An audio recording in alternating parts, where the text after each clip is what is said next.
It's the million-dollar question. Maybe the difference between a 10-win season, a potential ACC championship appearance, and more. Can Matt Luke save the current offensive line? That's what I'm going to talk about today on Clemson Football Live. I'm glad you're here. It's a beautiful Saturday, Memorial Day weekend, as we step back and think about all the soldiers, men and women who gave their lives to defend this incredible country that we live in. And so I'm not going to say Happy Memorial Day because it's a very somber time. It should be a time of reflection. But I hope you do have a good Memorial Day and a time with your family and reflection. Really appreciate those sacrifices.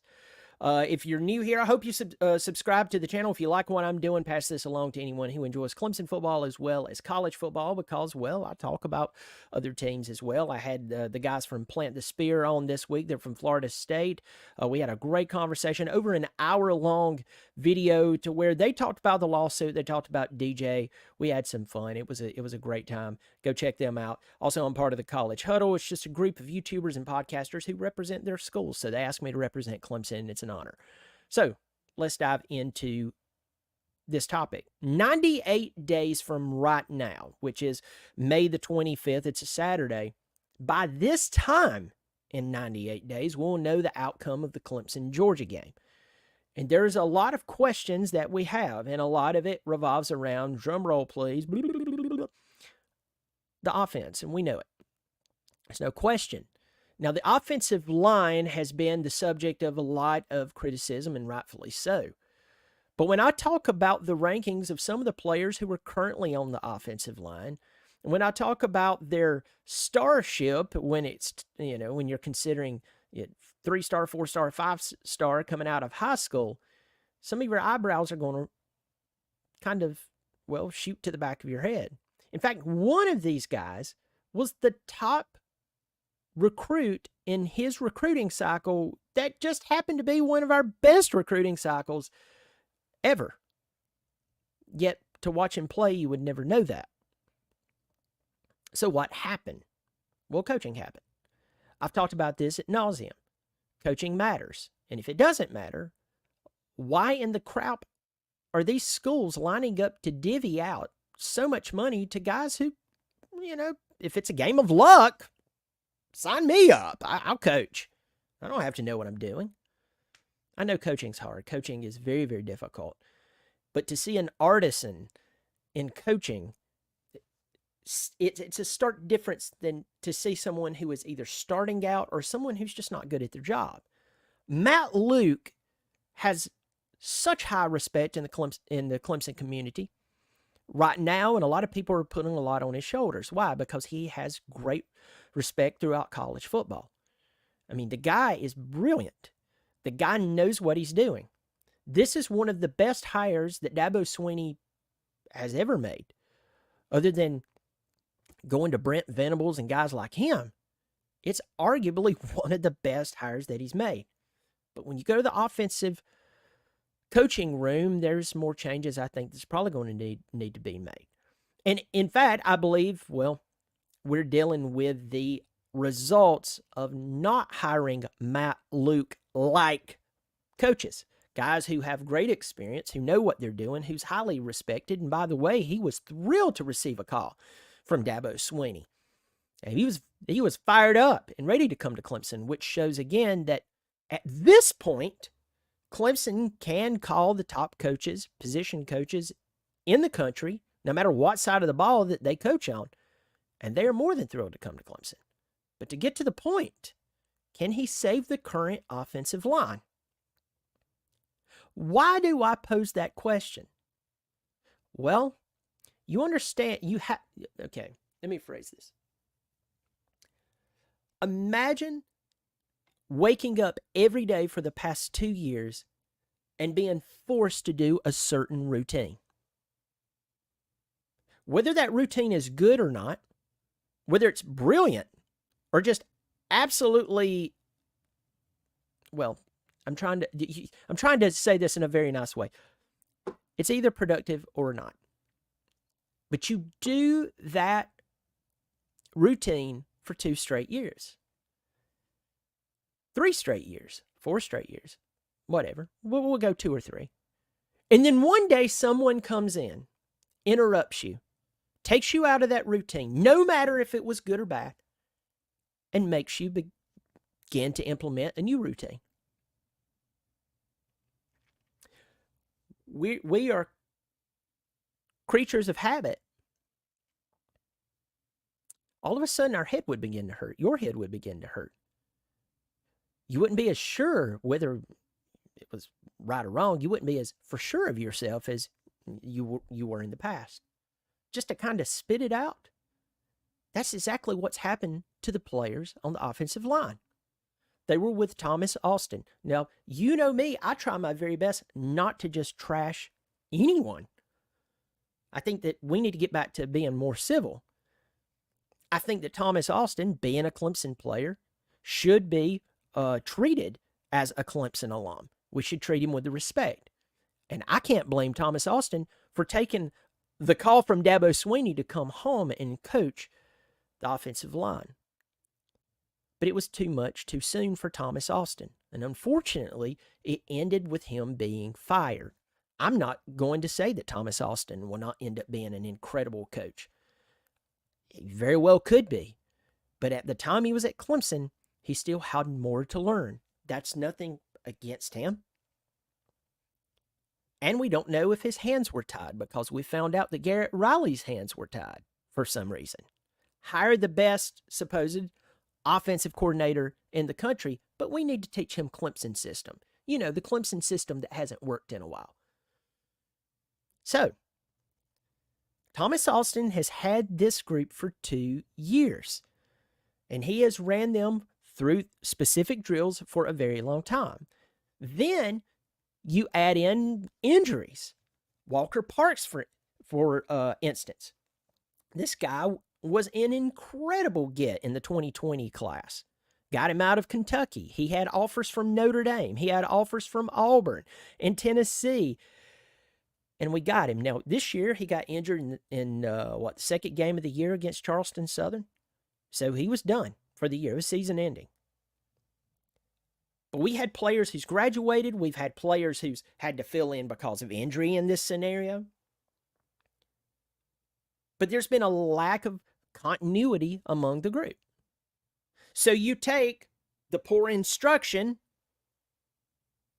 and the poor drills that they've ran consistently for a long time, then you put together the continuity issue, having to move around to different positions, and you really can't get a chemistry because the offensive line is all about chemistry, like the game itself is, but the trenches? Are you kidding me? All the while, everybody's going, but we hired Matt Luke. It takes a while to turn a big ship around. You can't turn around a big ship in a canal. Why? It'll get stuck, genius. Sometimes you can't turn the ship around. You have to keep it going down until you finally reach big water to where you can spin it around. And that's what I think with this current offensive line. Can he save the current offensive line who has been running these drills for at least 2 years now? Can he program them? Because for those of you who's played at any level, you know that the game is reaction. You don't have time to think. And if you think, you get your block knocked off, especially in the trenches. So let's talk about some of these players. Now, I'm probably going to leave some players out, and I know that you, in the harshest words you possibly can find, will remind me of it. In fact, I expect it. I mentioned one of them, Walker Parks, 2020 class. He was number 2 in the state of Kentucky.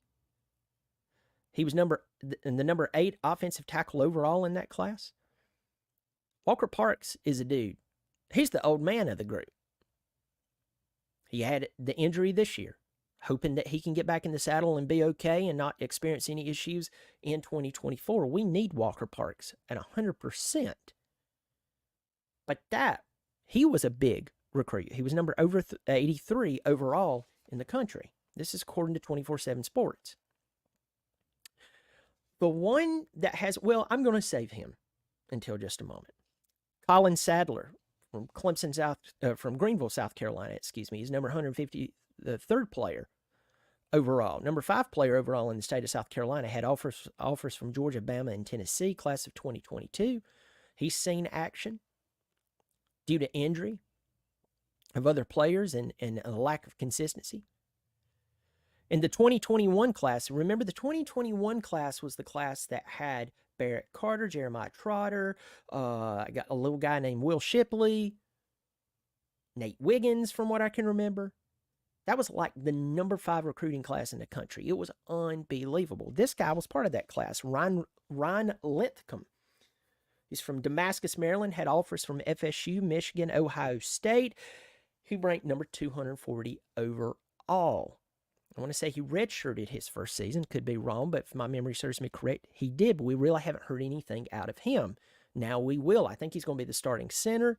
Correct me if I'm wrong. Marcus Tate, a 4-star out of the class of 2021. Blake Miller from the state of Ohio. He's between, according to different rankings, between a 3 and 4-star player, class of 2022. Harris Sewell from Texas, 4-star player, class of 2023. We have a development issue at Clemson.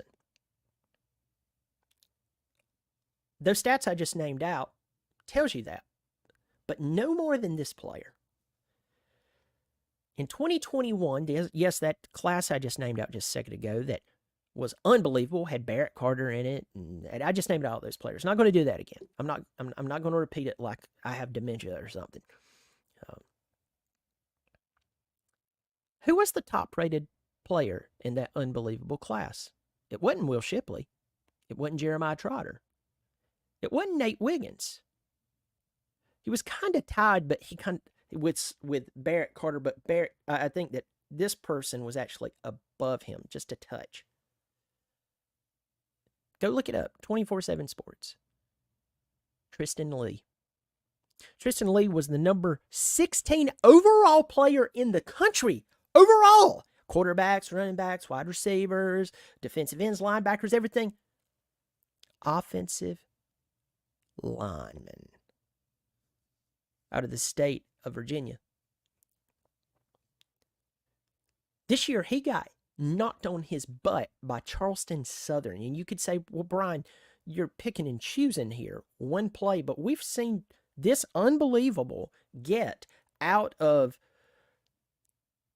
high school not really produce anything that would make you go, oh, wow, that guy was the top man in the recruiting cycle.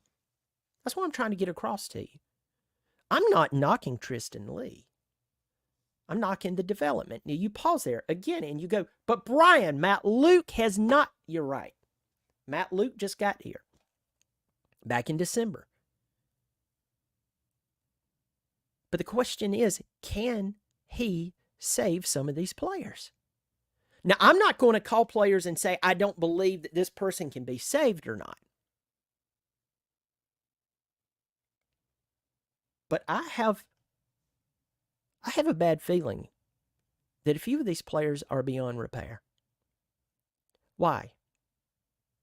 Because they have been running the same drill for the past 2 consecutive years.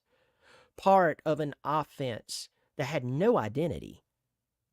Part of an offense who was riddled with injury, whether it be a wide receiver, whether it be an offensive line. You go, why would you bring up wide receiver, Brian? Because all parts of the team function in parallel to one another. See, if the offensive line can't block long enough, the quarterback doesn't have time to go through his progression. See, if the offensive line doesn't block long enough, wide receivers can't go through their progression. But it's also the same thing. If the wide receivers can't get open, the offensive line has to attempt to hold a block longer and protect longer, which increases what? Ineligible man downfield, holding, etc. Nothing good comes from it. If the quarterback holds on to the ball too long and doesn't see a wide receiver get open, the offensive line pays for it. The wide receiving core, it pays for it. And he is sometimes the quarterback, courtesy of a sack, definitely pays for it. See, it all works together. The offensive line, to me, is what needs to be saved this year. Because I believe with all of my heart that if Matt Luke can just save 3 of the 5 players, get them revamped. And I know you're sitting there going, Brian, you've got to have a whole line. I agree with you. I'm just trying to give Matt Luke a benefit of the doubt because, I mean, this is a big task. You're not going to fix this overnight. Calm down. That's why I'm telling y'all this 2024 season may not be pretty. And it's because we're dealing with the residual effects of poor coaching hires. You could revamp the entire coaching staff. And would you see improvements? I'm talking about on the offensive side of the ball. The defense is fine. In fact, the defense is the hiring credentials and metrics for the defense requirements. That's what I meant to say. The hiring requirements for the defense is totally different than the offense. You actually have to know what you're doing to be on the defense. On the offense, it doesn't matter. Did you play at Clemson before? Yep, you're in. That's what it was. I think Swinney has learned from the error of his ways. I'd like for Coach Swinney to speed up a little bit and learn a little faster because firing a coach once every year, it's just not working. But it's his team. He can do what he wants to with it. But my point in all of this is it's going to take some time to fix this. And if Matt Luke can get the offensive line to block just solid, Clemson could have a shot at a 9 or 10 win season. Let's just say that you count Georgia and Florida State as a loss. Boom. You go ahead and say it's a loss. You don't want to. I don't want to. I don't want to lose to anybody, especially Georgia. But let's just say that you look at the schedule and you're just kind of being honest with yourself, which a lot of you won't do. Not all of you. Some of you are very honest. But you look at the schedule and you say, okay, let's go ahead and say that Georgia and Florida State is a loss. What's the next game that could be a problem for us? NC State. But where is it at? It's in Death Valley. When was the last time NC State beat Clemson? 2002 in Clemson. I should have said that better. When was the last time NC State beat Clemson in Clemson? 2002. Phillip Rivers was a quarterback. McClendon was playing running back. That was the last time. Now, can things change? Of course. Of course. But if Clemson's offensive line can play well for the rest of this, can play just solid, they don't even have to be game changers. Solid. Those are 2 losses. You can get 10 wins. One of those are in non-conference games. You could possibly get into the ACC championship. But the question is, can Matt Luke save this current offensive line? Not because Matt Luke is not good enough. It's because the past training was not good enough. Leave your comments below. Will the maturation or the retraining or the reprogramming, however you want to put it, will it be good enough to give Clemson's offense a fighting chance to possibly get 10 wins this year? I want to know. Put the comments in the comment box below. If you haven't subscribed, I hope you'll subscribe. It's free. It's the easiest way to support the channel. I'm going to hop in here and say hello to a few people. Got Rob Allen in here, Droid132, F. Andrew Creel. Got Ruby Ridge. Got my old buddy in here, Parker Henderson. Parker is a supporter. You see that circle right there beside his name? That means he's been supporting the channel, or he is a member of Clemson Football Live has been supporting the channel for a while. Thank you so much, Parker, for supporting the channel. Howdy to you, my friend. If you want to support, folks, look, remember, I'm just a dude in his bonus room doing this whole thing. It's kind of a game. $3, $5 per month. I do appreciate it. Thanks, Parker. It's good to see you, pal. I got Jay Melvin in here, Jeremias Payne. Let me see, Colorado Fan 27.